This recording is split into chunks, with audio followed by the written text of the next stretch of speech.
just need a little bit of elbow grease so we can make sure it gets nice and clean. If it's too greasy and the soap and water doesn't remove it, you can always use a little bit of degreaser and that will clean it up very well right away.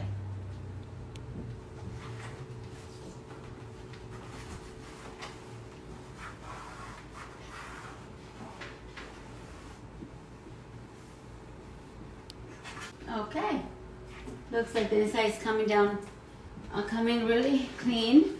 I will go ahead and clean these here with soap and water.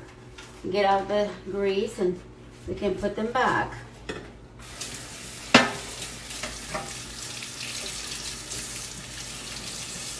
These are very delicate, so you have to be very careful with them because they could break.